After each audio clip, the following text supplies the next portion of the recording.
Constructing your life is about much more than just building a bank account. Each week, join real estate entrepreneur and mindset coach Austin Linney as he interviews guests who are constructing their dream lives and impacting the world around them on a daily basis. If you're an entrepreneur or wanting to start a business, or you just want to hear motivating stories of how others have overcome the odds, you are in the right place. And now for your host, Austin Linney. Guys, welcome back to Construct Your Life. This is Austin Linney here, and I have Whitney in the house. How are you doing, Whitney? I'm doing great. Thanks so much for having me on. There's a lot of people I love in this world, and Mandy is like, I put her like up there, so like anytime she sends me anybody, I'm like, we literally might have the same brain. So like, I'm like, she knows exactly where I vibe. So, Mandy introduced us, so I'm so excited. Yeah, I was reading over your resume. We were talking about before, very accomplished real estate investor.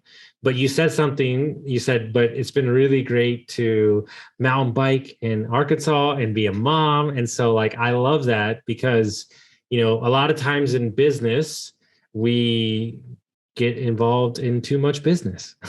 Is really as simple as it is, right? And we think that that's going to make us feel. And you have to work the line like you were saying, but, do you want to start your story where you'd like to, and we'll kind of go from there and see where we go?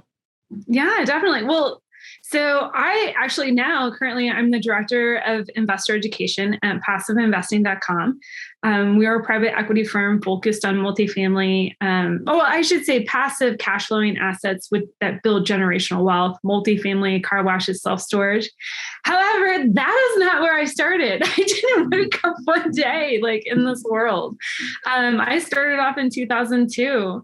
I had no intentions of buying a house. My significant other wanted to buy a house, and he didn't have the job or the income to do it. I did. I'm like, okay, we'll do this a little out of order. We'll get the house now and figure everything else out later. Well, relationship fell apart pretty quickly after we closed on the property. And here I had a property that I didn't intend on having. And I felt like I couldn't afford. I mean, this is in 2006, the wild, wild west of lending. I was 103% financed with zero of my own money in the deal.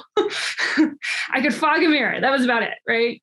And anyways, I was like, oh my gosh, what am I going to do? I stuffed it full of roommates to pay the bills. And then I started rehabbing the house. I mean, it needed a lot of love, paid a lot of friends and sushi and pizza and beer, and got the property all fixed up and sold it 11 months later. I thought I had to get out from underneath it. And when I sold the property, I walked with $52,000 in my pocket. And then I was like, I haven't been paying for anything, no utilities, no housing for 11 months. I'm like, ooh, how many more of these can I do? And not every day I'll win as well as, you might think, not as well as that one, but, I took my lumps and I figured some things out. And a few years later, I met my husband and we continued doing the fix and flipping. And then we just couldn't figure out how to retire off of real estate and unlock those golden handcuffs, or even just loosen them a little bit. And so we kind of slapped ourselves in the head when somebody told us, you should hold on to all those flips you're doing and rent them out. We're like, oh, genius idea. As we were living in a rental at the time when we were given that advice. I'm like, oh, that's how it's done. So I'm a very driven person. I get shown an idea that works. I went full force, bought 30 properties within about a little over 2 years. A large portion of them, we did rehabs on them. The first 10 were turnkey. And then I figured out how to combine art flipping skills with, the out-of-state investment skills. And we were able to, get a lot of our capital back. And so we started loosening those golden handcuffs. But when you scale like that, get 30 single family properties under your belt, even if there's property management, you don't have your time back. And I know that's something we wanted to talk about today, is the 5 freedoms that, that people are pursuing in their life. And that's when I was introduced to the concept of passive investing, where it's kind of like the larger deals, like multifamily deals, car wash deals, self-storage deals, but turnkey. And it's not as simple as that. I mean, there's a lot of nuances to that. You have to, now you're not vetting a property, but you're vetting a business. But I really dove in headfirst in that arena. And it's been a wonderful ride. We still have active properties. We have long-term rentals. We have short-term rentals. We have our primary investment, though, are the passive investments. Mm-hmm. Do you think that everybody has to kind of walk that line of like graduating up to the properties? Like when you look back at your career, do you cherish kind of the steps that you took, or is that kind of the quintessential real estate journey for most people?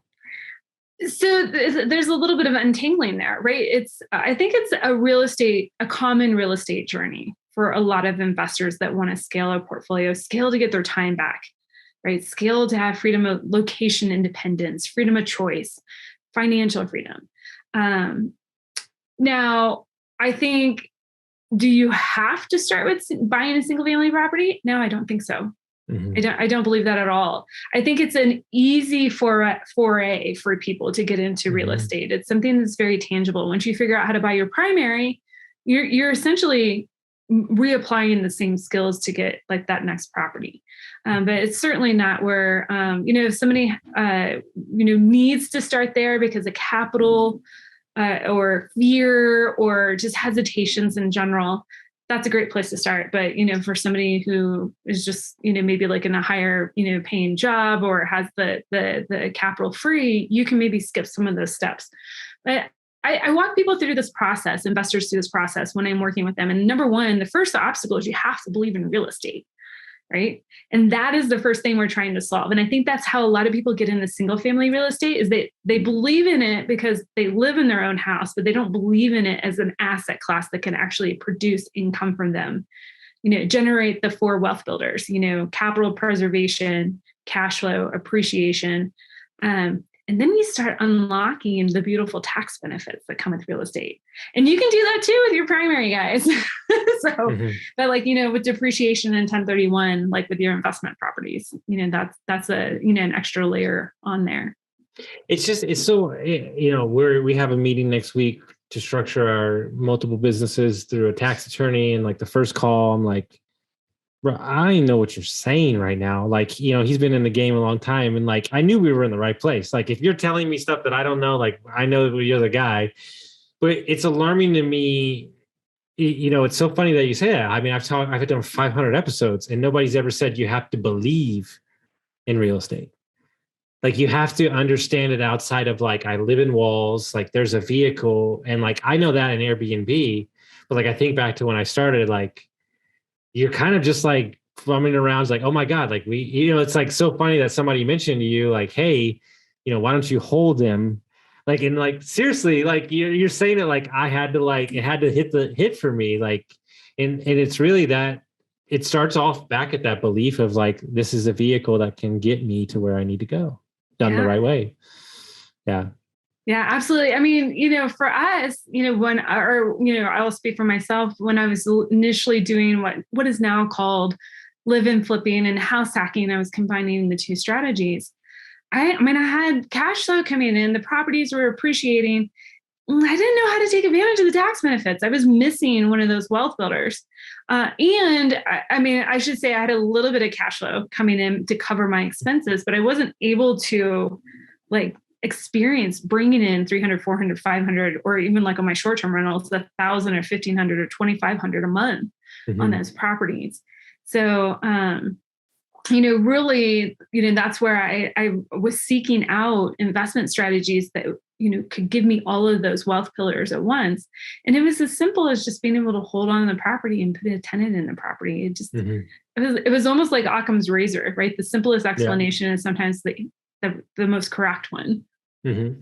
When you took the step and you got into the passive income and the bigger deals, what was easier than you thought standing in front of it, and what was harder than you thought when you got started? Well, so let me back it up a little bit and kind of tell you like the ceiling that I hit. Well, So I was sitting there one day, we had 30 single family properties. I had figured out all the different lending pieces with commercial. So I had kind of cracked through that little bit of a glass ceiling. But I had a little child at home. I had a little daughter. And I also was taking care of I was guardians over my grandparents, my mom's parents. And my mom had, was ailing too. And so I'm working full time. I'm burning the candle at both ends, 5 times in the middle. And I looked at my properties. I'm like, hey, the whole point of this was for us to be able to loosen these golden handcuffs, offset our retirement. What if we started, harvesting some of this cash flow right now in order to kind of free up our life a little bit so I can put my time and attention, most importantly, my attention where it needed to be. And I did that. I went to my husband. I'm like, hey, are you okay with this? And he said, that's amazing. I want it too. And I went, oh, hold on. We didn't discuss that part. That was not in the plan. And so I was like, oh boy, okay, great. He's come, he really hadn't participated much in the real estate up until that point, other than really supporting me. And I was like, okay, great. Now we don't need 30 properties. We need 80 to get him out of his job. Not happening. I just couldn't even imagine going through 100 or 100 more loans, because I was using hard money loans, double closes, all that. I was like, you know what? We need to find a bigger way or a simpler way to go through this. And that meant we had to do bigger deals and scale and get more units with each transaction. And so we let us down 2 paths simultaneously, the active side as well as the passive side.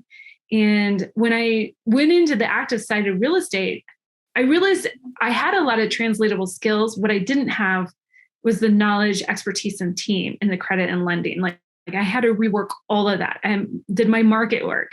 If my market didn't work, now I'm back to building all new brokers. I had my same lender that I was using for my conventional properties no longer worked for my multifamily properties that I was trying to acquire. I now needed to develop partnerships to bring in, people on these larger deals, because I didn't have a cool 1 or 2 million laying around just to access some of the smaller deals. And so, really just trying to put together all those puzzle pieces. And then that's when I stumbled across passive investing. I'm like, wow, I can actually invest in a deal with somebody who's a known operator, a strong operator that already has all these puzzle pieces already figured out. And I'm the limited partner bringing the capital to the investment in order to close on it. Now, I decided to go down both roads simultaneously and really, dive in head first. But, for some people, they're just they hit the roadblock and they have to re-engineer everything. There is a way to still access those larger deals that doesn't require you to get a PhD in multifamily real estate or commercial real estate. Yeah, I love it. And that's very important that you saw some of the skills that you gained in that did translate over, but you needed to kind of mold into that new environment. And it's a lot of people are concerned me because they're so ready to quit their job, right? When they're getting their real estate. But if you quit your job, you're not bankable. It's we're all so quick to the financial freedom, but make sure that, because that's going to be a lot harder, right? As an entrepreneur, you're talking to one, and so you have to learn these kind of concepts of money and lenders and hard money and stuff like that. 100%. Yeah. I think for somebody, I'm not the burn the boats type person. Mm-hmm. I'm a ready, fire, aim type person. Mm-hmm. I'll definitely, you give me just enough information, I'm all in, and I'll build a parachute on the way down. I'll do that. But, as far as burn the boats, I'm very calculated in that. And, I work with, several, coaching clients to help them initially get into, building their initial portfolio, 1 to 20 units. Mm-hmm. And that's oftentimes they're coming from a place of fear. They are pain, I should say. They're trying to get away from something. They want to get away from their job, right? Because they want to, have one of these freedoms in life. However, initially that first job, that you have is your golden ticket until you hit, 10 units as an individual investor or 20 units, if you have a spouse. That is your golden ticket to lock in some of the best loans and debt that we have available. Now, I know everybody's saying interest rates are going up. they were, I mean, guys, the interest rates are what they were when I was building my portfolio in 2000, 17, 18, 19, like whatever those years were. Right. So it's, but the debt right now, the money is in the debt, being able to, lock in those expenses for 30 years. That's a beautiful thing to do. I love it. What was the first active, like big deal that you did outside of like the single families or the flipping? What was the first one that you got into? I actually was a joint venture in a 52 unit apartment building in Indianapolis, right outside in Indianapolis. Did you find the deal or did they find you? No, I was brought in, later in the deal to help like bring in capital on the deal. Anyways, but that was years ago. That was like the first deal. And, there were so many things. We broke even on the deal. We made a little bit of money. But there were so many things. A key thing there was property management. Okay. We had a couple glitches with people that one of the ladies that was helping lease up the properties. Anyways, we discovered the issue a little late in the process, but again, that's why being with a professional team is so important. I think those are puzzle pieces that anybody can figure out, but you got to have your eye on the ball, right? You're taking your time and attention away from what you might be wanting to run to over here and focusing on you're building a business if you're going to do it actively. When you're looking for a deal from a passive aspect and you're investing in a syndicator or somebody that put the deal together, whether it be a car wash or whatever, what are you looking for in that person that signals to you? Like, obviously the numbers have to work on the deal, but what are you looking for? Because I'm sure you've seen many of the inside of deals and teams. What is it that you're pinpointing when you know that you're going to invest with that person? Well, and again, to back it up a couple steps, right? We already talked about the first thing. You have to believe in real estate. The second thing is you have to understand what your goals are. What do you need from your portfolio? Do you need cash flow? Do you need appreciation? Do you need tax benefits, diversification? What is it you need? Now, the reason why I kind of drive home that point is because I've seen people get themselves into deals and working with operators, right? Those syndicated deals are illiquid, just like buying your own single family properties, probably for 5 to 7 years. And if it's the wrong type of strategy for your portfolio, you should never be in the deal. So you have to understand what it is you need for your portfolio and for your goals. And once you identified that, then it's time to go look for the operators that are executing on strategies that would help you meet those goals. I know a lot of people like love jumping on lists and they look at deals and everything looks great. And I've talked to many investors that have done this. They get the deal. They're like, I want to go in on this deal. Now it's the time to call the operator. No, we got to think about it differently, because in a passive deal, the operator is the deal. Okay. The deal comes, the actual apartment building or car wash or self-storage unit, whatever it happens to be, is secondary to what the operator is, what they bring to the table. So, when we're looking at the operator, they have to have a background in business, strong background in business, definitely real estate. Somebody has to have a really strong background in real estate on their team and a track record there. What have they done? How many deals have they gone into? How many have they refinanced or done supplemental loans on? How many have they exited? What is the performance of those exits compared to what they initially underwritten?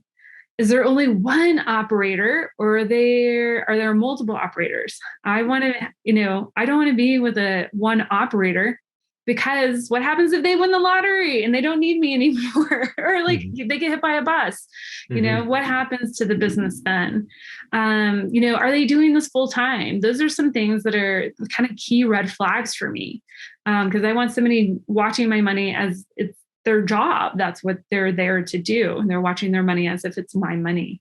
And then, getting into the know, like, and trust factor. Do you understand what they're doing? What kind of strategies they're executing? What kind of class of deals are they going into? What is the business plan? How much development risk is in the business plan? And those are all things you can kind of glean from that initial conversation with an operator. But again, that is the critical step. That's where people make money and lose money, is in that step. What's the fourth aspect? You said there was just, that was 1, 2, 3. You said the 5 pillars, right? Oh, the 5. Oh, the 4. Well, there's 4 wealth pillars. 4 wealth pillars, pardon me. Okay, so I'll recap those. So capital preservation. Warren Buffett's rule number 1, don't lose money. Rule number 2, see rule number 1, right? So wealth pillar, so capital preservation. Second wealth pillar is cash flow. Does the asset cash flow? Now, the cash flow is kind of hard to get right now in today's, environment, because asset prices, I don't care if you're buying a single family property or a multifamily property, asset prices have gone up, really quickly in comparison to the income that you can produce on the property. So, you may not be getting that 1%, yield per month that you were looking for. Maybe you're getting 0.5 to 0.6, 0.7. But does it cash flow somewhat? Because it tells me it's stable in today's environment. When I'll get to the next wealth pillar, which is equity build, because I want to have at least 1, if not 3 pillars of the equity build. Is there a plan to raise the property to market rents? Is there a plan to decrease the expenses on the property? And especially in commercial real estate, is there a plan to add additional streams of income to the property? Now, those are what I call the NOI levers. I want to see 1, if not all 3 of those levers being pulled. There's other ways to add equity to the property, right? We get natural market appreciation. Okay, we see that a lot of times in single family property. We also can have the tenant pay down the loan for us. That can also create equity for us. In commercial real estate, we generally don't see that happen because properties change hands probably once every 3 to 7 years. So it's really not worth it to actually put in a whole lot of time and effort on getting the tenant to pay down the loan for you. That's how lenders make a lot of money on single family investors that sell their properties all the time. They make their money on that, betting on us selling the property in 5 to 7 years. So that's 3. And then the 4th wealth pillar was tax benefits. How can you go into any investment, particularly applies to business and real estate transactions, that any investment where you're getting some sort of depreciation and some sort of like-kind exchange, and that like-kind exchange in real estate is called a 1031 exchange. Mm-hmm. Now, there's 2 other kind of bonuses here that I really like to look for. Does the property have leverage on it, right? Are we able to, get good leverage to boost returns? Now, in today's environment, there's an interest rate risk, right? So I want to see some sort of lock on that interest rate for at least the term in the business plan. So, if the business plan 5 to 7 years, I want to see an interest rate lock, or at least the ability to lock and extend, or put some sort of ceiling on it, for the business rate or the business timeline. That's why on the single family side, a lot of investors love the 30-year fixed loan, because they're locking their expenses for 30 years. And then the other bonus is kind of an inflation hedge. Are you able to pass along expenses, those expense increases, to the tenant on the property or whoever's paying the rent? So that is also another way to kind of make money, because when you do that, you can erode away the debt on the property. You're actually paying, fast forward 10 years from now, that debt, is cheaper than when it was the day you bought it. Mm-hmm.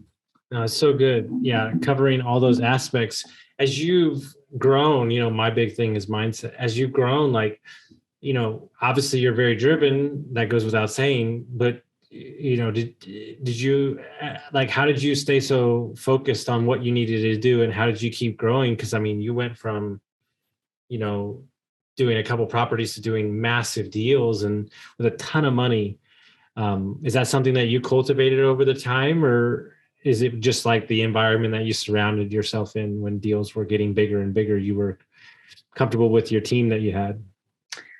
So gosh, a lot of things there. One, I didn't know what I didn't know, right? When I first got into real estate, I had, if I fast forwarded, that's 2002, it's 20 years later.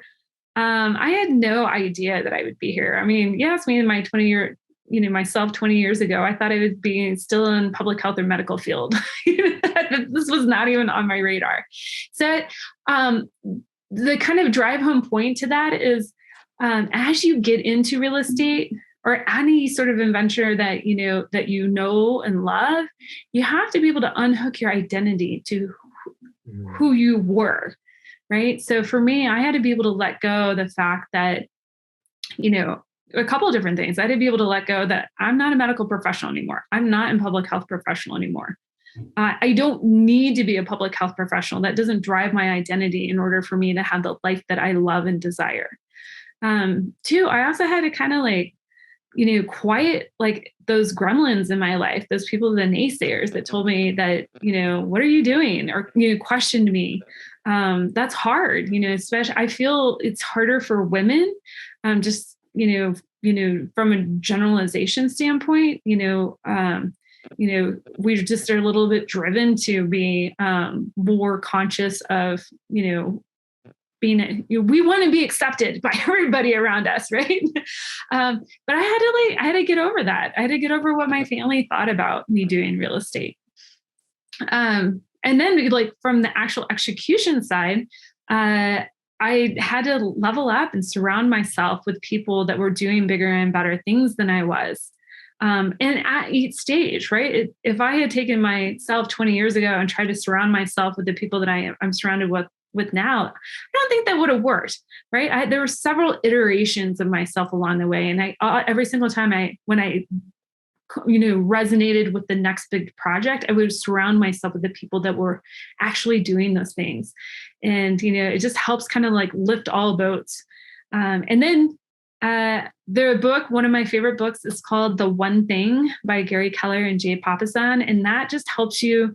For me, that book really helped me identify what my values were in my life, what it is that I wanted, and what kind of life I wanted to create for myself and my family, and keep.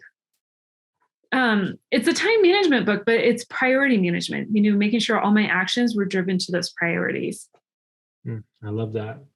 One of the things that is interesting to me is that we've made, active income when it comes to investing. We've made it really cool and everybody's excited. And one of the things I hope that we can bring back, that's why I'm very interested in your kind of teaching. I'm hoping that we can get people to understand passive income is really cool too. I hope it doesn't get a bad rap as it used to get. For me personally, just from I have tons of businesses and jobs and I travel a bunch. So for me, I'm going to take my network and invest in other people doing the deal, because why would I spend my whole life trying to become a syndicator when I know all the best, the best of ones in the country. Right. And that's kind of, why would I do that if they know how to buy and sell businesses? I'm just going to invest in those things. And so is that kind of what you're teaching your things? It's hey, you can still be a high powered, whatever you are. You don't have to go from a high powered attorney to flipping houses. I try to tell my buddies all the time, you can invest in other people and still make your great money over here. Is that kind of what you're seeing in the passive income space? Is maybe it's kind of coming back a little bit, people are getting more inclined. There's more vehicles these days. Yeah. So I think that, I really resonate with what you're saying there, because, there's kind of there's a point where you don't want to do it yourself anymore. Right. Yeah. And maybe you bought your first 3 or 4 properties, and then you're just man, I really want to go on that vacation in Europe and I don't want to be on call all the time. I'm going to put them in property management. Right. Now you moved yourself from self-employed and kind of hedging over to the business quadrant. And then at some point in time, you're just I don't even want to manage the managers anymore. I want to just go, I know enough about real estate. I want to go into somebody else's business and have them be the expert. Or maybe you want to diversify. For me with single family properties, I will probably always buy those myself. I will probably not go into any sort of fund that has that as an element of its fund. But was I going to be the expert on self-storage? Was I going to be the expert on car washes? No. I found the experts on them, in those spaces, and chose to invest with them. They can do it better than I can, right? They have the knowledge, they have the expertise, they have the team, they have the network, they have the credit and lending. They can pull other investor money together. And guess what I get to do? I get to buy their time. I get to leverage their time to get a cut of the deal. Everybody, profits in these type of deals or can profit in these type of deals. And yeah, I mean, could you do it yourself and make more money? Absolutely. But what does it cost you? Okay. Yeah. For one, there's an opportunity cost. Are you actually ever going to do it? Number two, is there, what kind of lifestyle does it cost you? What kind of time freedom does it cost you? What kind of choice freedom does it cost you to be able to do that? And when I go into passive investments, I get all that back. There, kind of like a, quick story to tell. We just did a big spring break with my family in California. And I felt like I had everything set up. I thought I was going to be able to check out for like 10 days. And my property manager, called me on like multiple things. He knew I was out of town. He knew I was on spring break, but all these things, issues kept coming down the pipeline that I had to deal with the single family properties. Okay. I only, at this point in time, I only have like 15. Then on the same side, I have over 50 passive investments. I heard from one operator and it was like, hey, we're selling the properties. You're making a lot of money. Do you want to do a 1031 exchange? And you know what I had to do? It took me 30 seconds to reply, yes. Whereas Friday morning, like we're driving. Oh, apologies there. Friday morning, we're driving and I'm on the phone, like wrestling with Home Depot going, where's the washer and dryer for the tenant that I purchased 6 weeks ago? Right. Yeah. No, I remember it like it was yesterday. I was in Arizona with one of my mentors who flips like 15 houses at the same time. He runs like 4 businesses. We're sitting in the house. He looks at me, he goes, hey man, this ain't you. He's like, let it go. He's like, your business is people. Do that. Leave it up to somebody else. And it was like, it's like he gave, and I swear to God, I remember this like it was yesterday. It's like he gave me permission to not go down the path that everybody else had gone down. And it like freed me up, man. It was just like it was like awesome because I was going down that path, but I had bought 3 single families and I was just like, like, okay. And now we're buying businesses, right? Which is way more exciting to me. That's people or different layers, And so like, it really takes that like understanding that you have to passive income, do this, everything. And you tell that story, like, I'm going to share that story the rest of my life. Like I got one call, we're in 50 deals and it was, hey, we're selling, you're going to make money. Like that's the dream call. How many more of those calls can I get? That's what I want.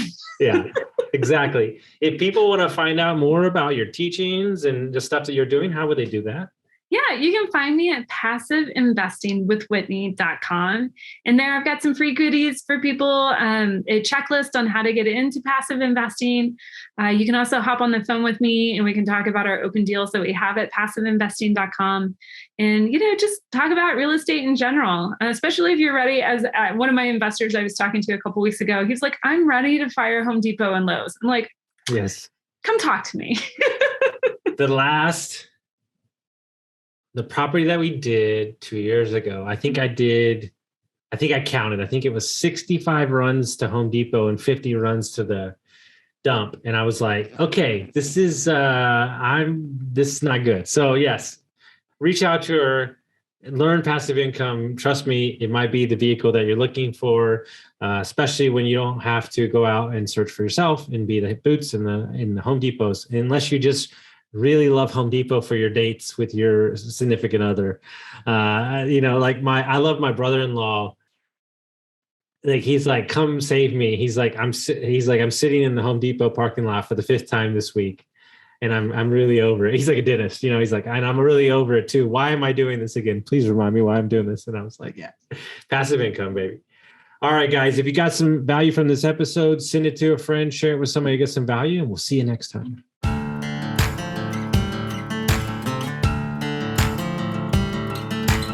Thank you for listening to Construct Your Life with Austin Linney. If you enjoyed this episode, be sure to rate, review, subscribe, and pay it forward by sharing with a friend. Most importantly, take this opportunity to start constructing your life by taking immediate action on what you learned. For show notes, resources, and more information on one-on-one coaching with Austin, visit constructyourlifepodcast.com.